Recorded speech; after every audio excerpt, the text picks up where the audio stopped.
ওরে কে যাবি বড়াই ডাকে উচ্চ সারে গো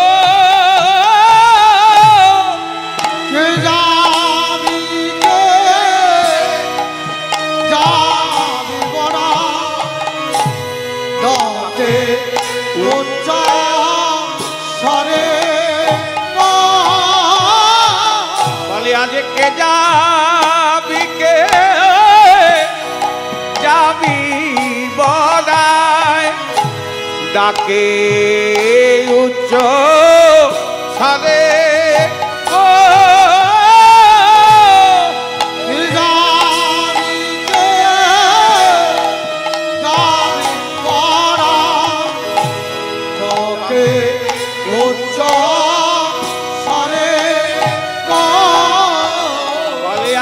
দুধে দুগ্ধ হে তো ঘোলে বসনা বেশি পারে গো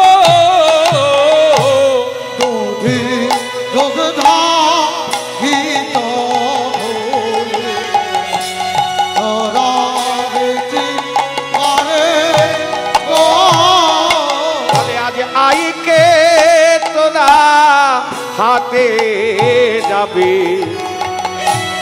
আইকে তোরা হাতে বলে আমার তো না গেলে নয় গো আইকে তোরা হাতে যাবে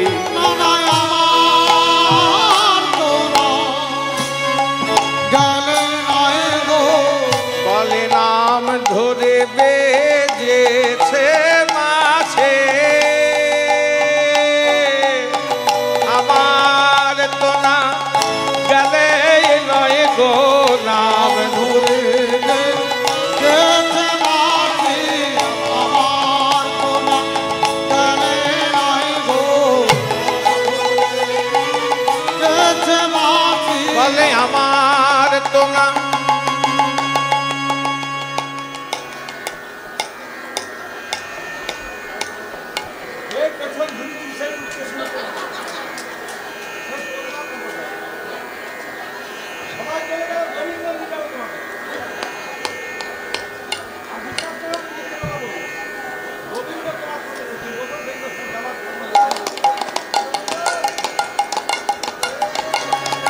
জয় রাধে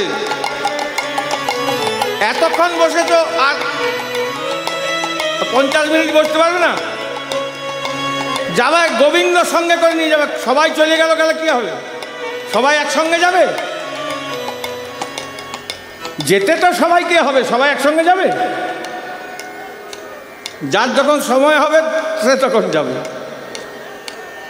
হ্যাঁ কে কার কখন সময় হবে আমরা একটু ভালো করে মুখটা দেখলেই বলে দিতে পারি অনেক ছোট থেকে গোবিন্দের নাম করছি তো জয় রাধে এই অনেক রকম মুখে কপাল টপাল রেখা টেখা থাকে ওগুলো দেখে বলি দেওয়া যায় আমি সবারই জন্য বলছি আমি আমার জন্য বলছি মিলিয়ে নেবেন যে কথাটা বলছি যেতে তো হবেই 7 দিনের মধ্যে একদিন যেতেই হবে কেউ সোমবারে যাবেন কেউ মঙ্গলবার কেউ বুধ কেউ বৃহস্পতি কেউ শুক্র কেউ শনি কেউ রবি মিলিয়ে নেবেন এর বাইরে কিন্তু কেউ নয়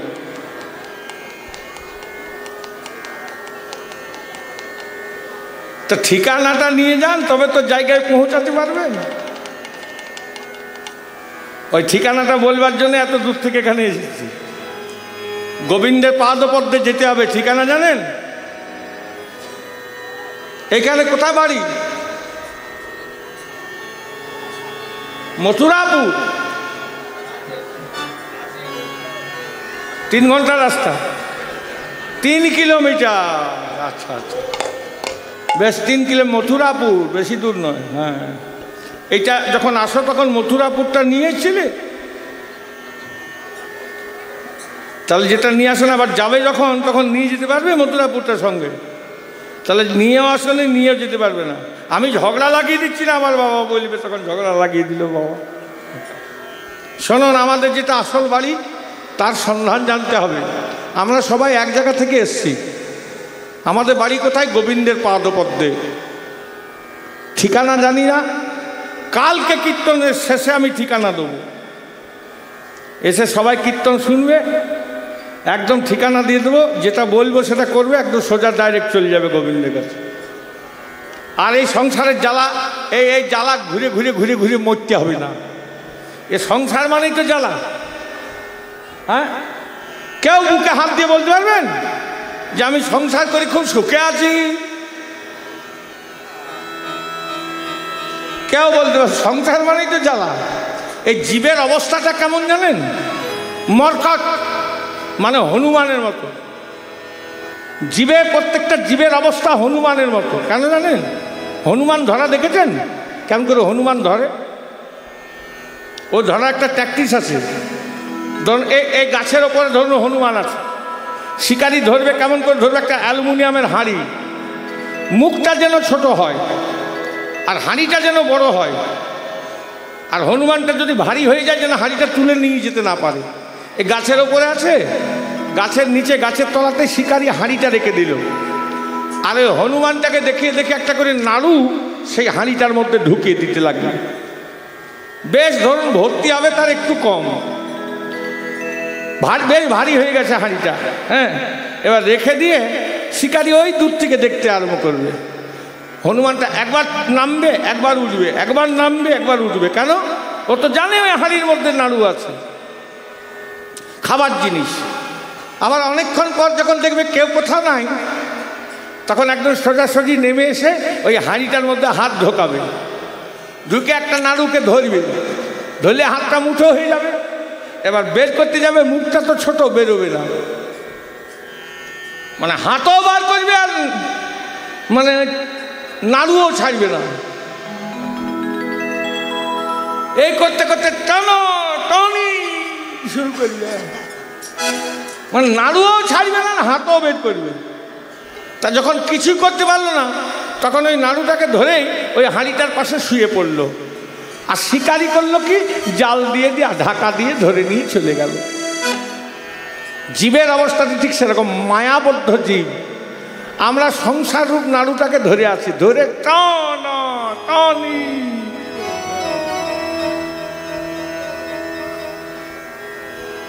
যখন পরিশ্রান্ত হয়ে গেলাম, তখন মা যোগ মায়া, মায়ার জালে ঢাকা দিয়ে ধরে নিয়ে চলে গেল।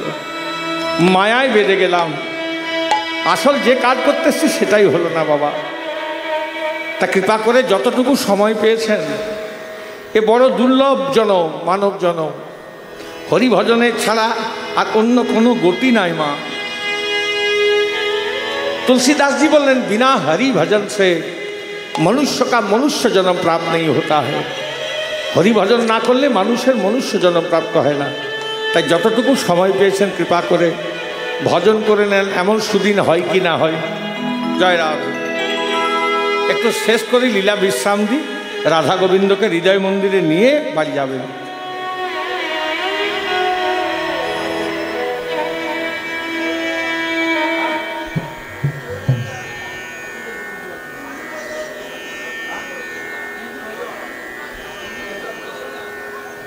ভজন তো গাইব, এত এত হড়বড় করলে কিন্তু গাইব না। জয় রাধে। এত চঞ্চল হয়ে গেলে তো গাইব না, একটু ধৈর্য ধরুন, শেষের সময় গাইব।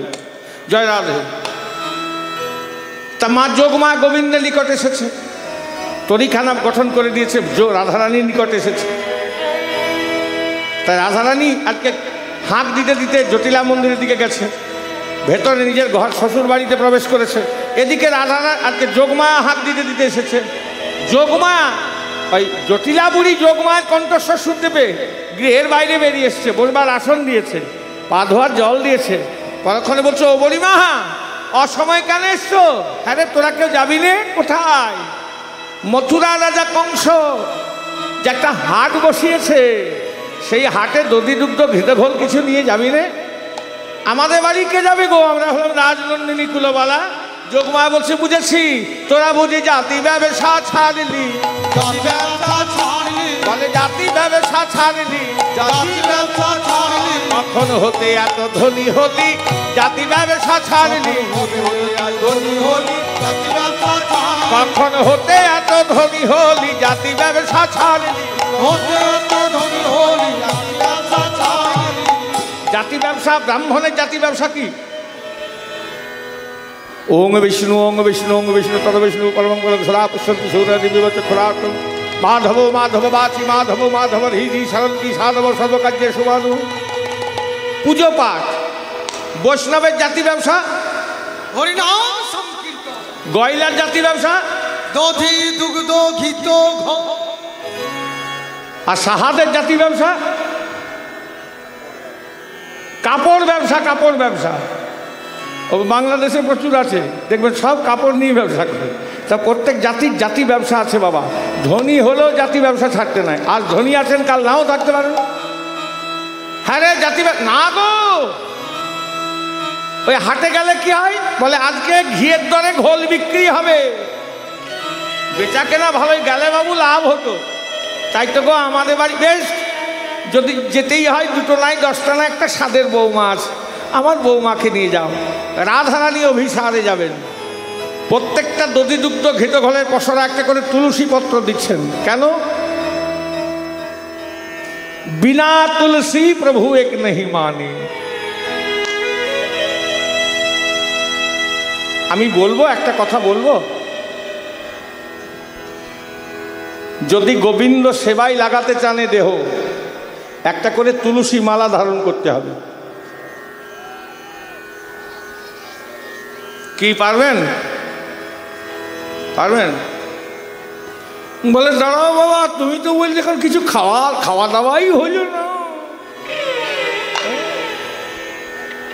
সব ভালো করে খেয়ে আবার আমাকে অনেকে বলে আমি শুনেছি যে ওইখানে যখন যাব তখন জিজ্ঞাসা করবে ওইটা খেয়েছিলি সেইটা যেন জিজ্ঞাসা না করতে পারে সব খাইয়ে নি তারপর 50-60 হোক তারপর মালা যা যা যা নিতে বলবে নিয়ে নেব কিন্তু তুলসী মালা না নিলে গোবিন্দ ভজন হবে না তাই রাধারানী প্রত্যেকটি তুলসী আজকে ওই ভাণ্ডে একটি করে তুলসী পত্র দিয়ে মাথায় পসরা নিয়ে মা যোগমাকে সঙ্গে নিয়ে আর চলো বৃষভানন্দনে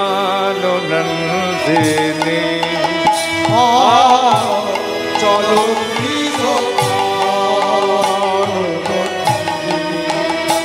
আজ চলো বৃষভানন্দনে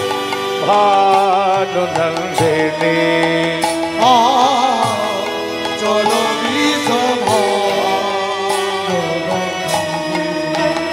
আজ চলো বলে আবার চলিল সে বৃন্দাবনে চলিল বৃন্দাবনে চলিল সে বৃন্দাবনে চলিল বৃন্দাবনে আবার প্রাণনাথের দর্শনে চলিল বৃন্দাবনে প্রাণনাথের দর্শনে চলি যা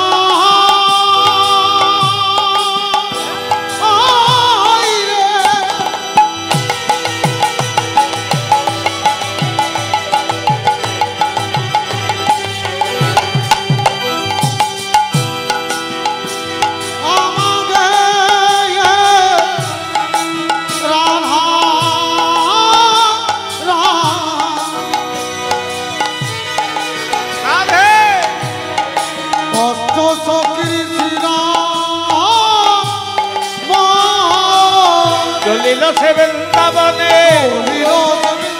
আবার প্রাণনাথের দর্শনে চলিল সে বৃন্দাবনে প্রাণনাথের দর্শনে ও ধনী ও ধনীর রস ভরে ডগ মগ অঙ্গ রস বসে ডগ ডগ ডগ ডগ আর চলিতে না রে রস ভরে ডগ মগ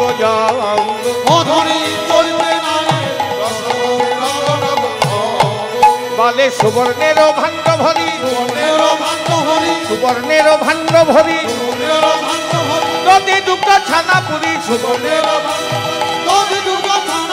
সারি সারি বসরাই উপরে বলে তাহাতে উড়ানি ডালি তাহাতে উড়ানি ডালি নেতের ফালি দাসে সেরে ঝলমল করে ও ধনের লোটন লোটাই পিঠে কাকলি লুকাই মুখে তাই হেসো ভেবে কে তোকে কেনে ও ধনের মুখে চুয়াইছে ঘাম মুখে চুয়াইছে ঘাম জানা মুকুতার দাম এন বুঝে কোমদের শাখা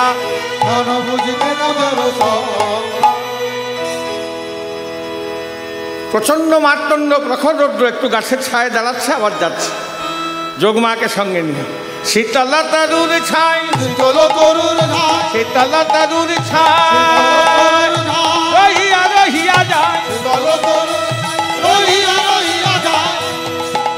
আবার যমুনা কিনারে পেল দেখা ওরে যমুনা কিনারে পেল দেখা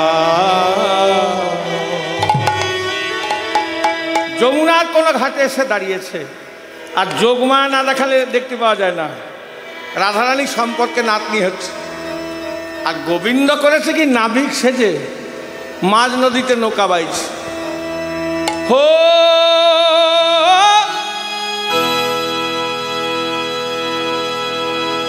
ও পাদের মাঝি রে তুমি এলে না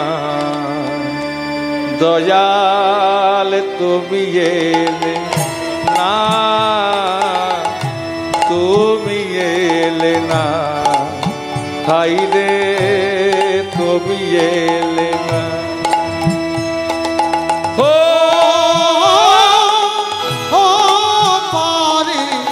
মাঝি রে তুমি তুমি না তুমি এলে না ভাই রে তুমি এলে না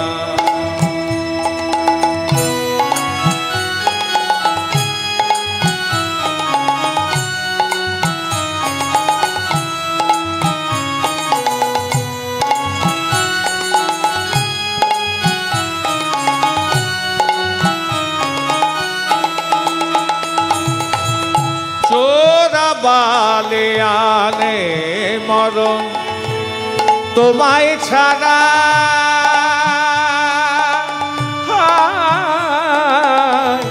তোমায় ছাড়া এ কোন ভুবন আমার জীবন নামেতে পার তুলে দিলে না আমার জীবন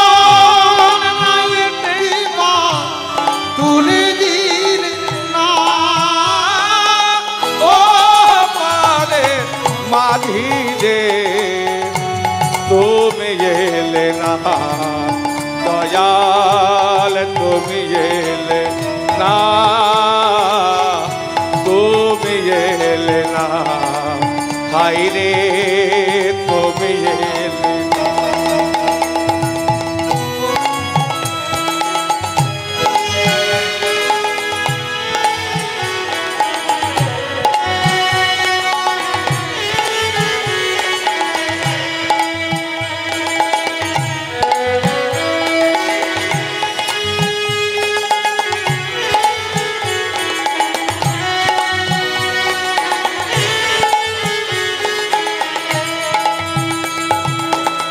চোরা বালে আনে মরণ তোমায় ছাড়া এ কোন ভুবন পারে ঘাটেরি হিসেব নিকে কিছুই মেলে না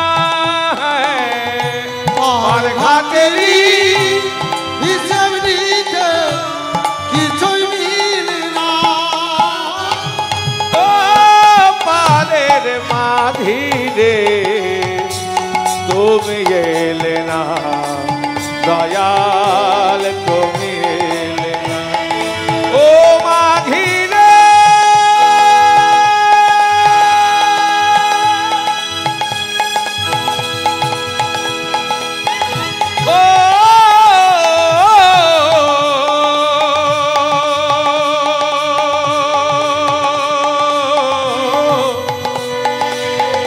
মাঝি রে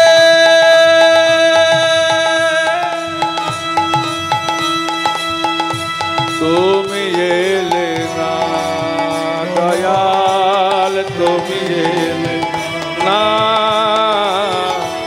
তুমি এলে না, ভাইরে তুমি এলে না। কোন ঘাটে এসে দাঁড়িয়েছেন, মাঝ নদীতে গোবিন্দ হেইয়া হেইয়া করে নৌকা বাইছে আর গুনগুন করে গান করছে।